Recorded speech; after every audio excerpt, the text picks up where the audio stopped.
Hi guys, it's Riley with Canada Pet Grooming. I just decided to make this video because I know it's going to be a long time before you guys are able to see us. We're all going through the same thing. Unfortunately, under the safer at home order, we are going to have to close. Right now we're looking at April 19th to reopen. So this video is going to help a lot of you guys at home. I'm going to show you what you can use that you probably already have at home so you don't have to go to the store. We're going to help you brush your dog, maintain your dog, even clip the nails if you need to. So hopefully all these tricks that I'm going to show you are going to help you. I am going to set up a Skype and a Zoom for Canada Pet Grooming. So if any of you guys actually want to have a live person show you how to do your dog while you're at home, you can feel free. We can make an appointment. These appointments are going to be completely free. So if you guys need help, please reach out. You can email us at Canada Pet Grooming. You can text us or you can call us at the shop phone. The shop phone has a lot of resources in the message machine. So if you listen to the message, you can get all caught up on everything that's happening. Well, hopefully you enjoy this video. Here are some of the products you can use in your home. Gauze can be used to brush your dog's teeth. Eye wash or saline solution can be used to wash your dog's eyes. Cotton balls and witch hazel to clean the ears. And a nail file can be used to file the nails. A comb or brush to maintain the coat. Some treats to reward your dog for good behavior. And some face wash and a spray bottle with water. For the smaller dogs, you might want to use a small bucket to put them in, or use the bucket to dump water on for the larger dogs. Dog shampoo and conditioner for bathing your dog. You can also use Dawn dish soap or baby shampoo as an alternative. We're going to give you a little quick lesson on how to handle your dog to make it easier for the bathing process to happen. A good rule of thumb for the front legs, you're going to want to extend up like this. Or you can extend back like this. You're not going to want to extend their arm out like this because that's not their natural range of motion. Same with the back legs. So you're going to want to extend forward like this at the hip, or you can extend back. Be careful not to hyperextend because it's very uncomfortable for them. And then if they want to sit, or if you just want more control in the back area, you can put one arm up like this and hold it with your elbow. If they're difficult or wiggly for their nails, a good position to have them in, and it works with small dogs as well, you can put that arm underneath their stomach like this, and you can put in your second arm right in between their front legs and hold them up like this. You are gonna need a second person for this. And then if they are a little bit nippy, to be safe for you and the other person, you can keep this arm under their stomach like this and put your other arm on their neck, and you're gonna want to extend your hand all the way up here to have control over their bite zone. So that way they can't bite you or the other person. Before the bath, we're gonna wanna make sure your dog is not matted or it has any knots or anything like that. My Shih Tzus, all your Malteses, everything like that, they need to be brushed, especially the double-coated dogs as well. So we're gonna wanna take our brushes. If you have a dog brush at home, perfect, you can use it. If you don't, you can always use a human hairbrush, or even if you have a comb, we can use that as well. So I'm going to teach you a little technique. It's going to be called line brushing. So we're going to take the comb, and unfortunately I don't have a dog with long hair. I wish I did to show you guys. So what we're going to do is we're going to hold the coat up like this. So you're ideally going to want to see a line. You're going to want to see the skin. If you don't see the skin, that means they're either packed in or they're going to be matted. So we're going to take the comb and we're going to comb like this. Okay, and then especially with your longer coated dogs, you're gonna know if you can't see skin and your comb isn't going through, there's something we need to work out in here. We're not gonna wanna tug too hard on the skin because it could be very irritating for them. But once you see that line, you're good to go. You're gonna go up a little bit more. You're gonna start brushing just like that. And then once you have that all over, you can take your comb. You can, comb them all the way through. Or you could take your brush and just brush them out like this. Ideally, we want to do this every single day. I am going to use this on Nala. So this is going to be the Pet Silk brand, the Rainforest shampoo. And I do have a conditioner. Conditioner isn't really necessary. You can just use shampoo if you have it. If you don't have dog shampoo, you can always use Dawn dish soap. It does have to be the blue one with the little ducks on it. This is going to be really gentle on their skin. So if you have a dog with sensitive skin or skin irritations, anything like that, you're going to want to use the Dawn shampoo. Another good one that's really popular with the clients is the de-shedding shampoo. So if you have any Furminator shampoo or conditioner, you can always use that too. And a good rule of thumb for your longer coated dogs is you're going to want to get a basic spray bottle and you can fill it with water. So what you're going to do is if you have any static in their hair when you're brushing them out, it's really common with the longer coated, like collies, Shelties, anything like that, they're probably going to get a little bit staticky. All you're going to want to do is just squirt a little bit on their coat, not too much, and that'll help with the static to keep it down. Also, another thing I wanted to recommend you guys, you can order these online. It's called colognesforpets.com. This is a foaming facial cleanser, but what I really like about this product is you can actually use it on the anal glands. So I'm going to show you how to express the anal glands externally, but once you express those anal glands, they are pretty stinky. This can also be used in the anal area to take down that smell, and it's really gentle on their skin. We're going to start out by cleaning the dog's ears with some cotton balls, and if you don't have dog ear cleaner, you can use witch hazel. So you're going to want not to soak the cotton ball, but just do a couple drops so you can see the witch hazel on the cotton ball, but you don't want it to be to where you squeeze the cotton ball and it's running out of the cotton ball. So we're going to lift up the dog's ear. You can get the outside flap like this, and then to get inside the canal, you're not going to want to go too deep because that can hurt their eardrum. So all you're going to want to do is stick the cotton ball in just gently, like if you were cleaning your own ear, and then that's it.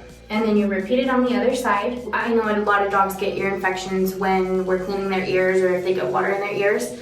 You can take another cotton ball dry and you can just wipe their ear out. Another good rule of thumb is if you clean one ear, you're not going to want to clean the other ear with the same cotton ball, because if they do happen to have, any infection in that ear, it's going to spread to the other one.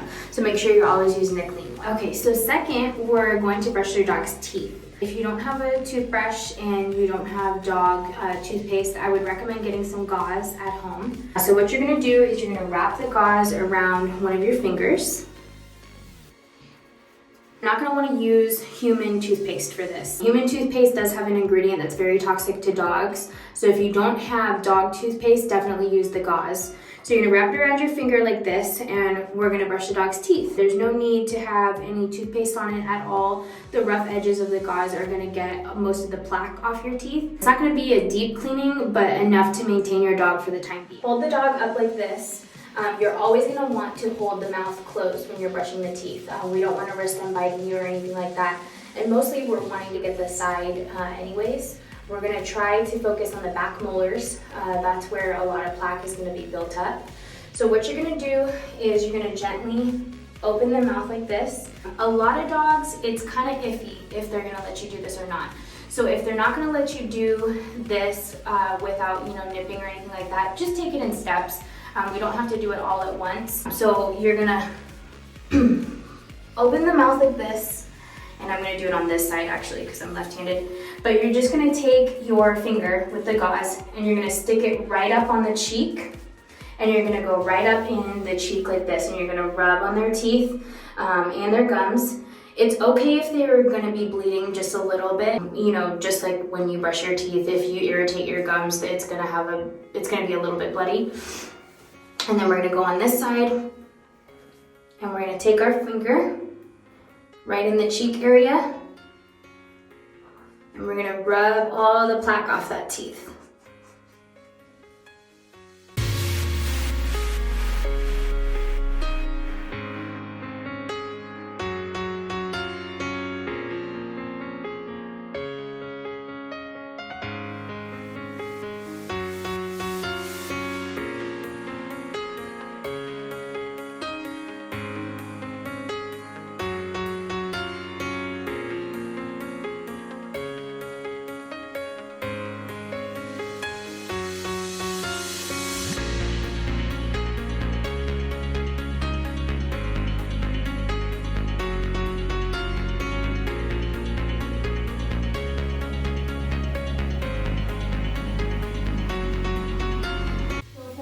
small dogs, you're gonna wanna express their anal glands. If they don't need it, if they're not scooting on the floor at all, I would not recommend doing it. You can also get it done by a veterinarian. I just wanna show you a couple guidelines if you do really need to express them. Your bigger dogs, your labs, your golden retrievers, you're not gonna wanna do this on. I'm not gonna do it on her, I'm just gonna show you how you can do it. So for a small dog, you're gonna wanna lift up their tail. If they're sitting, make sure that you're supporting them up here, because if you just pull their tail and they're gonna sit, you can actually break the bone in their tail. Pull the tail up, not too high. Then you're gonna wanna stick your thumb and your index finger right on the sides here. You're gonna feel some sacs, some bubbles. And once you feel those bubbles, all you've gotta do is press in, not too hard, but you just wanna gently squeeze in, and there's, the anal glands should come out. If you don't see anything, don't pressure it. You're not gonna wanna press too hard, because you could rupture the anal glands. But again, you're just gonna take your thumb, your index finger right on the side here, and then just gently push in. Once you finish bathing your dog, you're gonna wanna dry your dog. Some dogs can actually air dry.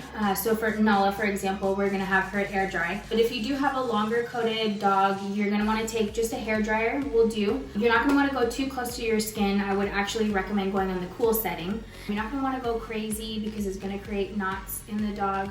So just gently go over it. It's a lengthy process, so just have patience. When you're blow drying your dog, don't go directly into the ear or any actual hole in their body. So in the anal area, you're not gonna wanna directly go in the anal area. In the sanitary area underneath, you're not gonna wanna go right directly on their face or in their ear. Just, a good length away from their face, just blow them dry, and that's about it. So for the dogs that have gunk between their eyes, what we call eye boogers, you're gonna wanna clean that out. So if you take a gentle face wash, if you have it, or you could actually use the Dawn dish soap. Just be careful not to get it in the eyes. If you do, you can always wash it out with the saline solution. But it's gonna be gentle on the eyes, so it's not gonna burn your dog. But what you're gonna wanna do is put a little small amount on your finger, rub it through, and if you have like a fine tooth comb, to comb that out. Work it out with the shampoo and it'll come out. We really wanna make sure that those are clean. I'm not gonna recommend you guys to actually cut around the eyes or actually cut the face at all. That does require a professional, but to maintain it, that will help us when you guys return to us if you keep the eye boogers out.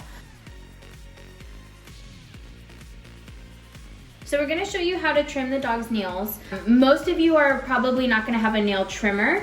So what you can do is you can take a regular nail file. Nala here, she has a little bit of see-through nails, so you can kind of see where the quick is. The quick is gonna be a red vein inside the nail. So Nala's nails are pretty short right now. So all you have to do is take the nail file right on the tip. There's a little bit of white space right here, and then her vein starts a little bit farther in. So what you can do is you can just file them down. That way they're not sharp, and you're also taking some length off. Make sure, don't forget the dew claws.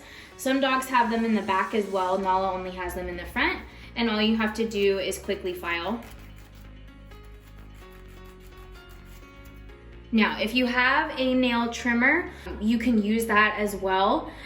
Just make sure that you're not gonna cut the quick, is what it's called. So make sure you're always looking through the nail to see where the quick is. Now, if you have a dog that has black nails, we're gonna show you that as well. So Stella here, she has black nails. So you're not gonna be able to see the quick through her nail. So what you're gonna do, is a good rule of thumb, is when the nail starts to curve, that's where the quick is gonna stop. So Stella's nails, you can see, are really nicely maintained. So if the nail were to come out a little bit more, her nail is gonna start to curve and you would clip right there. Otherwise, you can just take the file just like we did on Nala, and we can file them down so they're nice and smooth. If you do decide to trim your dog's nails, you might actually quick the nail and they're gonna start to bleed. If that does happen, you're gonna take a little bit of baking soda in between your fingers and you're gonna put it right on the end of the nail. You're gonna hold it there to make the blood clot, and it'll stop it from bleeding. When you do quick nails, they do bleed a lot, so don't freak out. It will probably drip out of the nail. Just put pressure on it lightly. Make sure you have that baking soda available just in case that does happen. And it's always a good rule of thumb to follow the little tips and tricks, like where the nail is curved, you're gonna wanna start clipping. Also, another good thing to look out for is if you do trim the nails and you start to see inside the nail, you can see that little pink dot right there in Nala's nail, that is the start of her quick. Also, if you do feel it, it's nice and soft. So if you do see that, don't go any further, and I would stop right there.